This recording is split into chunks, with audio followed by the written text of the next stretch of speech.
Are you recommending that optical stores take up myopia control clinics? Okay. I mean, you can respond if you want to. Anybody wants to respond? Or I can respond, whatever. As long as there is an Mulani ophthalmologist Opticals, at the helm Baliwala of Homi. affairs. Mulani Opticals, Baliwala Homi, and Ben Franklin, they are starting myopia clinic. Yes, sir. So if there is an ophthalmologist or a really trained pediatric optometrist at the point to take care of things, then definitely yes, it may be a good option. But without a trained ophthalmologist or a pediatric optometrist, ophthalmologist, if you're going to be prescribing atropine, because it's one of the most important treatments available, and pediatric optometrists are trained to give out spectacle lenses and orthokeratology. So optical stores, those who have only salespeople, definitely wouldn't recommend it. But I would recommend an ophthalmologist or a pediatric optometrist. If they are in charge of the clinic, then it would be a good idea. I'd like to answer that as well. The problem I have come here with across quite a few opticals- patients. Sir, she is responding to your question. Only one question. It is over. No, let her respond to your first question. No, Yeah. I speak also to the public. The problem when optical stores take up myopia detection and myopia treatment is that they have a big conflict of interest. They are the ones who are selling the glasses as well. So then what happens is that we will have an increased detection level of myopia. We may also not have a good cycloplegic refraction. We will get lot of pseudomyopia. They will be aggressively selling dims. See, we have like how Shruti said, we are going to work them up. We're going to tell them environmental control, do this. As an ophthalmologist, we are trying to dissociate ourselves from selling the spectacles. But if it is as good as saying that the cancer drug seller is going to now treat the cancer, or someone who is the glaucoma seller, like the glaucoma eye drop seller, is going to treat the glaucoma. So we do not want that, because this could, I know it makes sense that yes, there are so many optical stores now, then all of them are going to be helping children from myopia. But what might really happen is that they're going to overdiagnose them, oversell their spectacles, and then at the end of the day, it's going to be fear-based marketing that start doing this atropine drops. And then what is going to happen, what is already happening, is that general ophthalmologists take this eye drops, which is very easily available, and they are being pushing minus 0.5 people who are pre-myopes, everyone will be on myopia eye drops, in that fear-based thing that okay, start this drops, otherwise your child will get myopia, wear these spectacles, otherwise your child will have myopia. So that is not the that is why we have these conferences where we want to reduce the fear-based treatment of a disease that can be controlled very effectively without having that's my thing, that we don't want optical stores. That is the only reason why I would not suggest having optical stores as. Can I add a point to that? Yeah, since we're talking about myopia progression, in optical shops, you don't really know whether the child has progressed or not. They would end up giving this to all the new myopes as well, which is not what we're talking about. Exactly. We don't need to be giving this to all the new myopes. We don't need DIMS for them. We don't need atropine. We don't need any of these treatments. It's so only for progressive myopes. So the point which she's making is that we are talking about myopia progression, not myopia. Myopia is fine. Myopia is being done by everybody. It is perfectly fine. And we're just talking about myopic progression. And it is us who define the myopic progression. It is not them. Even if it is increased by 0.25, they may end up advocating it. But we are not going to be doing that. So we're going to be taking all the lifestyle factors into account, then the progression, and then the other risk factors, and then deciding on what kind of treatment the child may benefit from. So I think that's why we play more of an important role than just the optical people. So I think our next talk is absolutely bang on. So I got just two more questions. 1 minute, I'll finish half a minute. I come across a lot of early myopia patients with a psychiatric problem. It confuses between whether it is ophthalmic case or a psychiatric problem, and how to manage those cases. So we'll be dealing with that on Sunday. That is done in immense. We'll be dealing with that on Sunday. We have a special segment just for this case-based, which is going to. What about night contact lens used by Japanese in the management of myopia? Sorry. Night contact lens. You put contact lens in the night, remove it in the morning. That Japanese that gives the best results. Again, sir, something we'll be talking on Sunday. One more session is just for these 2 points. Yeah, we will be moving on to our next talk on what exactly we have in future for myopia therapy. There have been a lot of advances we may expect in future. So we have Dr. Prachi Agashe. She will be talking on future of myopia therapy, myopia progression control therapy. Okay. So at the outset, thank you, Dr. Jitendra and Dr. Shruti, for crafting these two wonderful myopia masterclasses. So let me tell you, there is a lot of research that is being happening on the examination technique classes and a lot of treatment therapies for myopia. I'm going to try and cover them in my talk. So starting with the examination, a bit of it has been covered by Dr. Shruti already. So as we know, in an emetropic eye, the eyeball is spherical and all the light rays get focused on the center of the retina, while the myopic eye has a prolate shape, and that is why the peripheral rays get focused beyond the retina, which is what we call as a peripheral hyperopic defocus. In an effort to bring those defocused rays into focus, the eyeball tends to elongate, which is responsible for worsening of myopia. And how do we detect this retinal contour is by peripheral refraction, what Dr. Shruti just showed.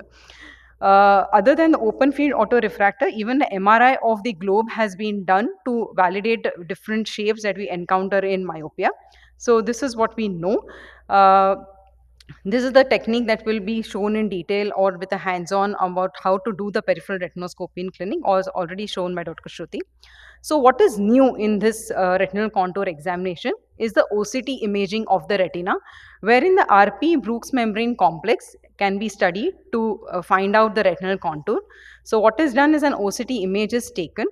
The geometric distortion is corrected through a computer-based software, and a circle is fitted to the retinal pigment epithelium of the corrected image, and its radius is extracted for retinal shape estimation.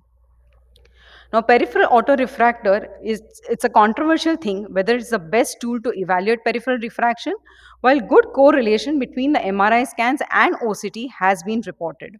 So this is the study which compared an eccentric peripheral refractometer to OCT to understand the retinal profiling. What was concluded was the measurements by the refractometer showed larger retinal radii compared to that derived from OCT. With increasing axial length, the refractometer readings tended to underestimate the radius of the retina as compared to OCT. So maybe in future, direct retinal shape estimations from OCT may hold promise. Now, glasses for myopia control, a lot about the hot lenses and the DIMS lenses are in practice, and these are being prescribed by us on a case-to-case basis for myopia. What is new is these perifocal lenses, which have a specific design wherein there is a central correction zone which of monofocal lens, which is 10 millimeters, and it is surrounded by an increasingly positive treatment zone on the nasal and the temporal side. The positive increase from the center to periphery is to a maximum value of plus 2.5 diopters on the temporal side and plus 2 diopters on the nasal side. Now, the reason for this difference is again the shape of the myopic globe, where the asymmetricity is more on the temporal side as compared to the nasal side. Then there are these development of smart spectacles to monitor and modify myopia-related health behavior in children.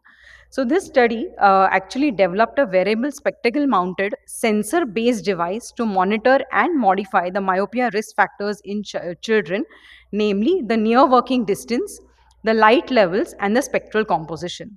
So the sensors that were implanted in the device were as follows: light sensor to detect ambient light intensity, a proximity sensor to measure the near work distance, a microspectrograph to measure the spectral power for the visible channels, and a global positioning system tracker to track the location and the device.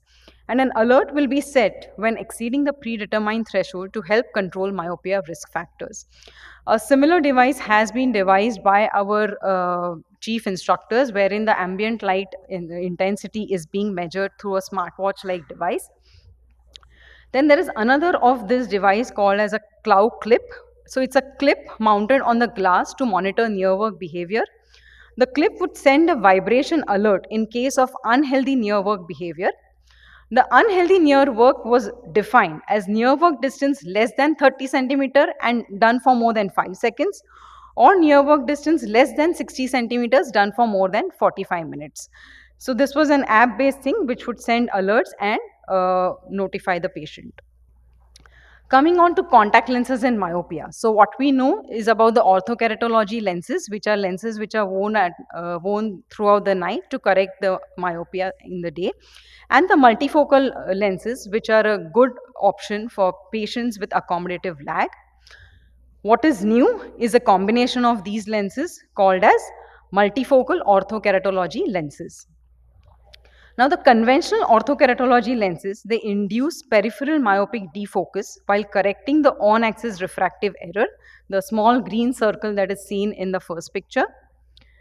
The multifocal lenses, they through the dual focus optics create an on-axis myopic retinal defocus, while the multifocal orthokeratology lens combines both these optical concepts. So these lenses are designed to modify the power profile of the cornea such that the paraxial rays entering the pupil form two focal planes, one conjugate with the retina to provide clear vision, and one located anterior to the retina to create a myopic retinal defocus. So there was this study which compared these two lenses in 30 children who were myopes and had shown progression by -0.5 in the previous year, and they excluded kids on prior myopia therapy or astigmatism more than 1.5. So the participants in one group wore the MOK lens in the dominant eye, in the other group wore the MOK lens in the non-dominant eye, and all the participants wore the conventional ortho-K lens in the fellow eye. Eye dominance was determined using a simple sighting test. So after 18 months of lens wear, increase in axial length was significantly less in the MOK group. The choroidal thickness increased significantly again in the MOK group. The corneal thinning was significantly less in the MOK group, and neither pupil diameter nor ocular dominance showed any significant interaction with these changes. Moving on to the next advancement is a red light therapy for myopia. So this seems to be a very promising form of therapy for myopia control. It uses visible light wavelength between 600 to 700 nanometers. The red light is proposed to have a strong effect on mitochondrial structures, and the retinal photoreceptors are rich in these mitochondrial structures. It seems to be a desktop-like device using a red light of 650 nanometers. The prescribed treatment is just 3 minutes per session, twice daily with an interval of 4 hours, 5 to 7 days a week. So these are a few publications that talk about this therapy. What is interesting is about the mechanism that it talks about. So if you see in this diagram, the red light is getting focused behind the retina, while the blue light gets focused in front of the retina. Now, as per the emetropization theory, when the red light is focused behind the retina, the eyeball should actually elongate and you should get progression of myopia. But this is not happening, and this beats the theory of emetropization. So what is a proposed theory is that the outer segment of rod and cones, they have these specific opsins called as a short wavelength opsin, middle wavelength opsin, and the long wavelength opsin. Now these S opsins, they attract or stimulate the short wavelength light waves, and the L opsins stimulate the long wavelength light waves. So the long wavelength light opsins, they actually slow the vitreous chamber growth and promote hyperopia, while the short wavelength opsins, they increase the vitreous chamber growth and promote myopia, which is about the blue light. So basically, this is a new optical model that has been suggested that through the interaction of these short wavelength and long wavelength images, the eye growth is guided to a point where the images are statistically balanced. So in fact, we are looking at a new theory of myopia control with this therapy. Also, this red light therapy has shown that it can increase the choroidal thickness and reduce subsequent scleral hypoxia, which is also one of the proposed mechanisms for myopia progression. Now, coming to the pharmacological interventions. So, what we already know and is well established are the atropine eye drops. A few studies talk about pirenzepine and cyclopentolate eye drops. What is new is the role of dopamine in myopia. So role of dopamine in myopia is not exactly new, but what I'm getting to, I'll just come to it. So we know that increased outdoor exposure leads to increased dopamine levels in the retina, which are responsible for myopia control.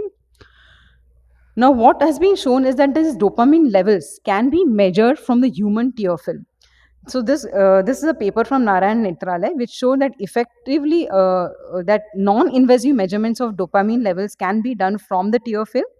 The levels of dopamine in the tear fluid are higher than that in the plasma levels, and low dopamine levels are reported in myopia, glaucoma, and dry eye. So what is nearly new is, can I continue for a minute? Yeah.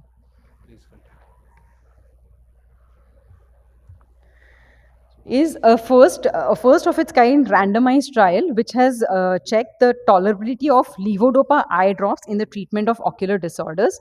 So this is a phase 1 result of a randomized clinical trial wherein these drops have been tried in healthy adult males.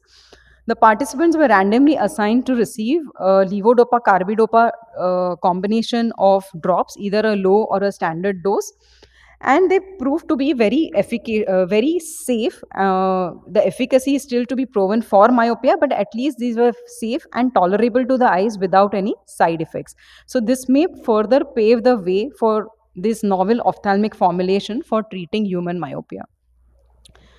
Coming to the last progress in this field is the influence of genetics in myopia. So we know that some genes are involved in the retina to sclera signaling cascade related to myopia.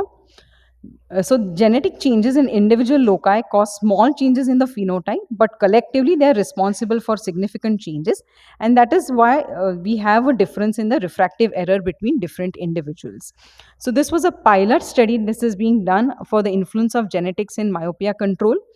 The cohort that was considered was the responder and non-responder patients who had already undergone a 2-year treatment with the MySight lenses for myopia control. 28 participants were studied. The clinical procedure consists of extraction of a saliva sample, and the criteria for better or worse treatment response was the change in the axial length, which was defined as more or less than 0.2 millimeters of progression 2 years after treatment. So again, this study actually identified a specific gene profile of a single nucleotide polymorphism, which was associated with a better treatment response. So to conclude, the future of myopia seems very bright, and probably the best is yet to come. Thank you. Thank you so much. That was like really wonderful. Future seems very bright and non-myopic. So if there are any questions on myopia, we can take questions now. So because we were in a hurry to finish we were running short of time. I think we have finished our time. But if there are any questions, we can take. 5:25 was the time, right? 5:28, 5:30. Okay, so we have a couple of minutes. Yes, sir. Who is the best person to detect myopia in school children? Doctors, pediatric ophthalmologists. We are training teachers in doing the vision So test. we are training teachers to do eye screening, not to detect myopia. When you do eye screening, Yeah. You get lot of myopic patients. Yeah, you get. So what you So do they are the in first person. what you do in eye screening is that you train the teachers to detect children whose vision is less than 612. Yes. Then you send optometrists to do their refraction. Then patients who are having refractive errors have to be called to the hospital. This is the model which Arvind Eye Hospital follows. Fundamental in detecting myopia. Sir, whether it is detecting myopia or refractive error, we won't be changing any test. Once the patient is having myopia and we have detected that patient is having myopia, we may do battery of investigations like peripheral refraction, like topography, like axial length. But for detection of myopia, we won't be changing anything. It will be similar as detecting astigmatism or hyperopia. Maybe I did not understand the question, but if the question was, who's the best person to detect refractive error, not myopia, who's the best person to detect refractive error, we should not do super duper specialization that, I will see only myopia and somebody else will see astigmatism. We are all ophthalmologists. It is our job to detect refractive errors, regardless whether it is a kid or an adult. Even general ophthalmologists should detect. It is bread and butter of ours. Why are we discussing this? I would like to have a follow-up question. What exactly are you pointing at? I didn't understand, sir. All ophthalmologists are good people to detect myopia and hypermetropia and astigmatism, sir. I would like to add to that, detecting myopia primarily means after cycloplegic refraction. So cycloplegic refraction is done in a hospital. So the detection of the visual impairment in the population can be done by the teacher, but the actual identification of the disease condition called myopia can only be done in a clinic. After my only. I had another one, a big program. Of course, it's not attached to this one. Yes, sir. Who can all detect blind people? Who can detect? Who can all can detect blind people? Who can detect Who blind are all people? the persons who can detect blind people? Oh, blind people, sir. I think. ಕಣ್ಣಿಗೆ ಕಾಣದ ಕುರುಡರನ್ನು ಗುರುತಿಸಿ ಅಂತ I had a very big program in the health department. Who all can detect blind people? Okay, that is not concerned with this one. Thank you, sir. Thank you so much. I would like to just.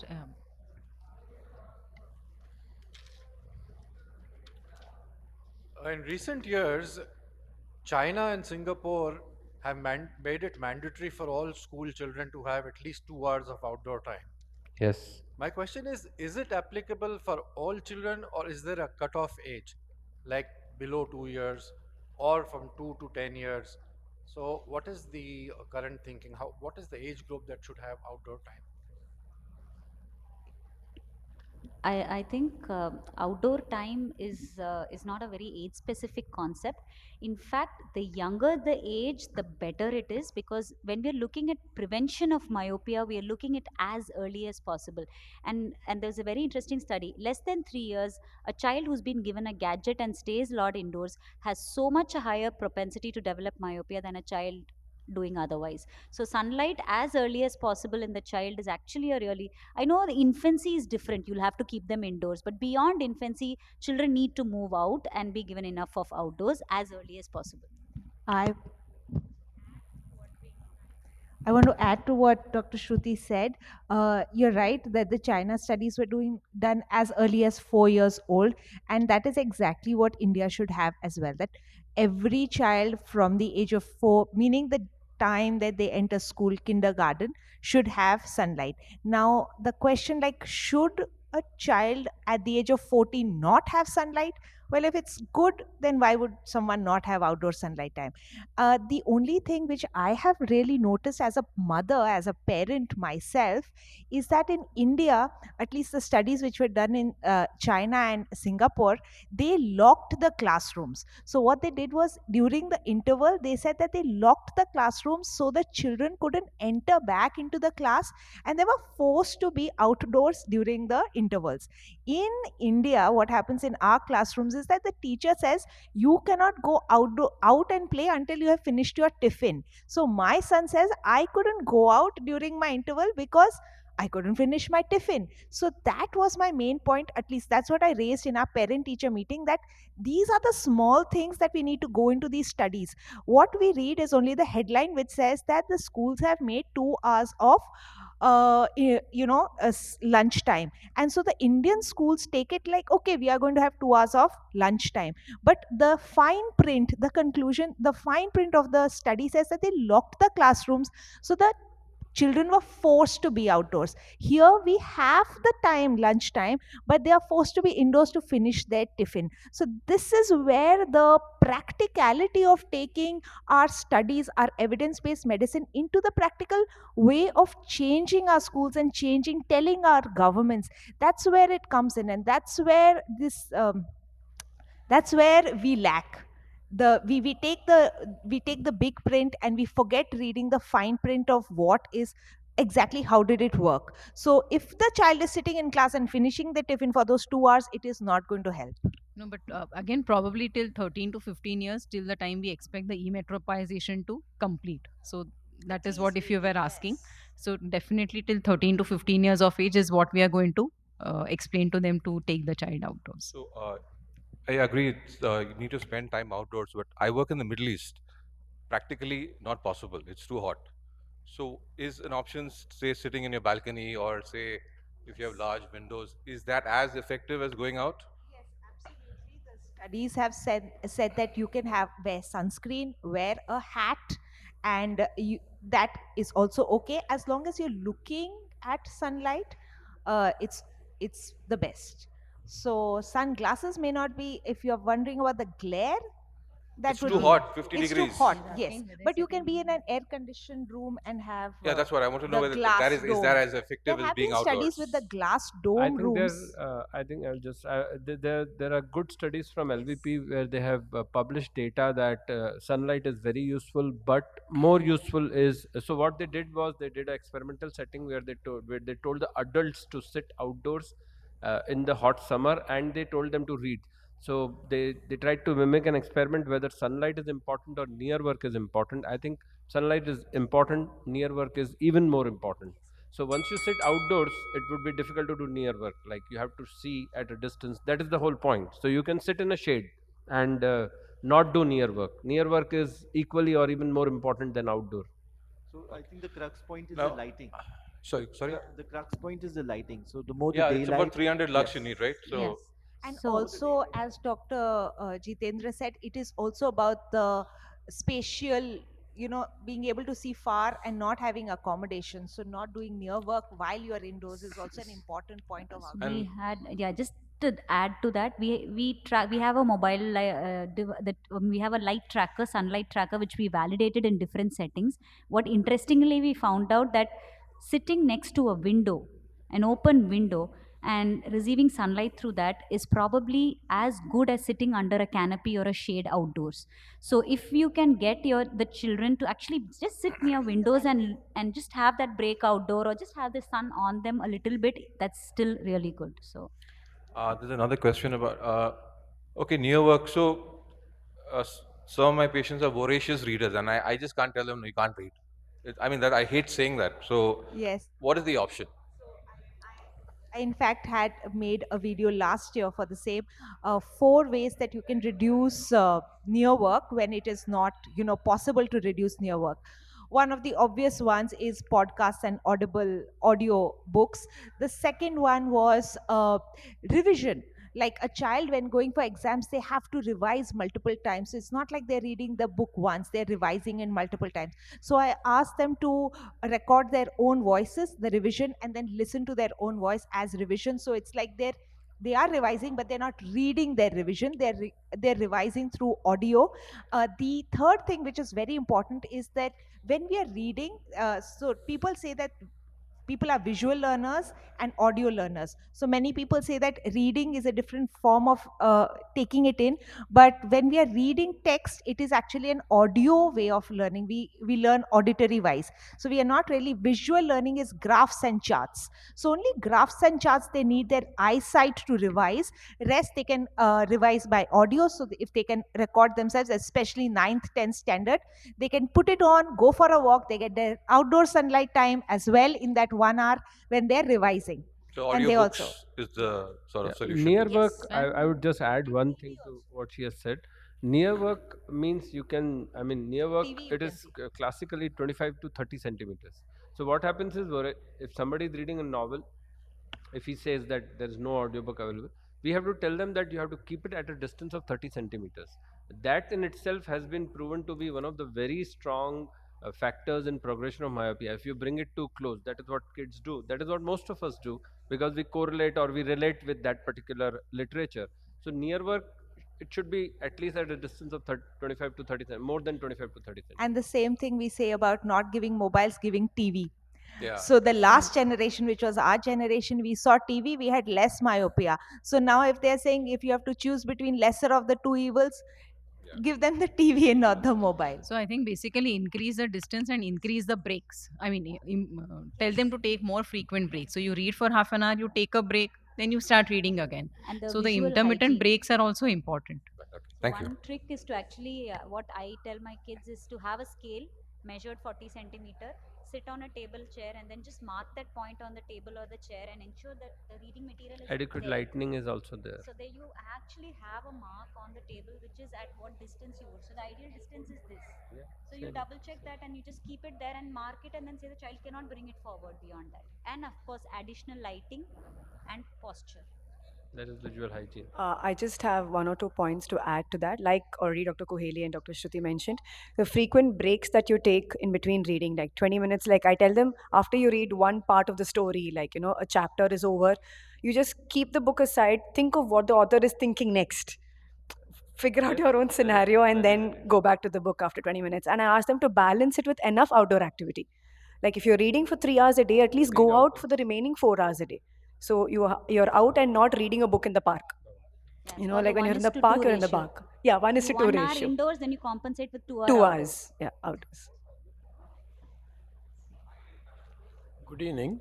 Yes, I sir. got two queries. Yes, sir. One, I see the child of 8 years old, myopic, and definitely I'm seeing her for the first time, and there are old prescriptions which suggest there is progression of myopia.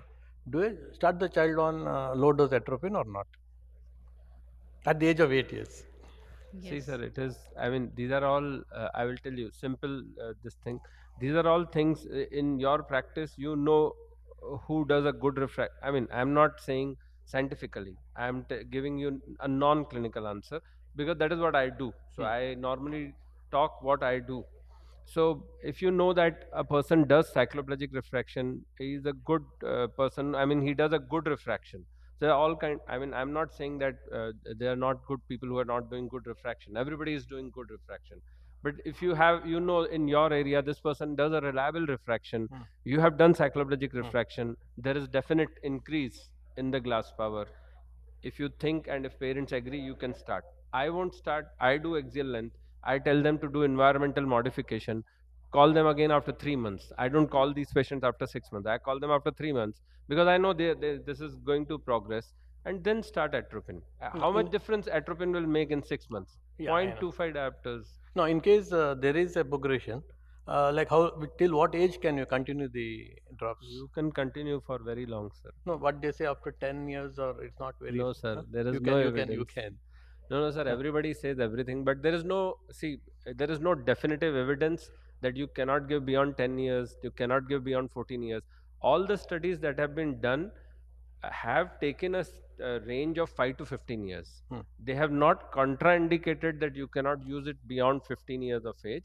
They have taken 5 to 15 years because that is the most common age where you get a myopic progression. Why they have taken 6 years or 5 years? Because before that you cannot document axial progression. Like a 4-year-old kid cannot have axial progression documented at 3 years of age. So once you have a 4-year-old kid who has a documented axial progression, can be taken up at 5 years of age. So that is how 5 to 15 years. It is not written in stone. I mean, Okay. Then second query is the LED light. What is the replacement? I mean, what is the alternative for that? Is it a bulb or a tube light or what is it? basically myopia? You take that. Not see. Basically, myopia is multifactorial. Nobody can challenge or discuss or argue that because we are using LED light that is causing the problem. See, already we discussed that there is a good evidence. Dr. Prachi showed that red light is a boon, and red light actually reduces the progression. There's a published article from LV Prasad Eye Institute saying that it is actually the blue light which is important. So, it is so multifactorial. And even when we start atropine, if the patient is doing near work, if the patient is not going outdoor, there are non-responders, and we have no idea that he's not responding to atropine. Even if there is no environmental modification, as Dr. Shruti showed in her presentation, that environmental modification is the most important way of stopping the progression. Yeah, I agree with that. Yeah. So my point is that I'm coming to the LED question, that it is multifactorial. There have been case reports where they have said that LED actually protects, and there are case reports, rather there are a lot of publications that LED is actually causing the causing the myopia progression. So at one hand we say that we want more bright light in the room, which you can get with LED. At the same time, there are publications saying that night use of LED when the kid is not sleeping, and night use of LED may end up progression of myopia. So there are conflicting arguments or reports on LED. Many of these studies that come out don't factor in the lifestyle behavior of the child itself. They look only at LED. But when you're looking only at LED, you fail to look at what other things the child is actually doing for the myopia progression. So these studies that come out, you have to really critically analyze them to see if they've been done well to come to that conclusion. Then again, the outdoor activity, it also means that for 2 hours the child is outside. It means the 2 hours the child is not on the screen. So which is helping? See, that's how it is. I mean, to be honest, it is near work and outdoor. That is what I said. No, once you go outdoor, it will be difficult to do a near work outdoor. So whether it is near work, whether it is outdoor, whether it is actually sunlight, whether it is dopamine, whether it is peripheral refraction, it is multifactorial. Sometimes nothing works. Okay. I mean, okay. Thank you very much. I wanted to ask all these eye drops like atropine eye drop. We say we have to give these eye drops when there is progression of myopia. But practically, what I feel is that age group, that myopia progression is not like a fixed rate of growth will be there. It will vary according to age. So, and after a particular age, that myopia progression itself decreases. Then again in puberty age, it will increase. So does they actually decrease the progression, or it's natural? I feel it is actually a natural decrease in rate of progression after a particular age. okay, so you feel that atropine is actually not working, it is actually the natural progression which is working. How can we judge that it's actually decreasing rate is or it's because of any eye drops? Okay, not atropine? I will not go into all the details. I will just take one study which was published in 2006. One of the author was Audrey Chia, Atom 1 study. Now what they did was they put atropine 1% in right eye and atropine nothing in left eye. Now the body is same, the progression should be same. We can't say that because of puberty the right eye grew and the left eye didn't. So they proved, and that is why I always refer it as my first presentation, because they conclusively randomized the eyes and they conclusively proved that there was a good 77% difference between the progression of myopia in the eye which was putting atropine 1% versus the eye which was not putting. I think that particular study settles all the discussion and arguments that atropine is working or not. Because if atropine is not working, it should not work in that particular eye. Now, this is a pure. I would suggest that you should go and read that study, because the enormity of that study cannot be said in 1 hour. Also, the study is so good. They have got 400 children. 400 is by far a very good number. Randomized study, double blind study. Even the parents were not knowing what they are putting.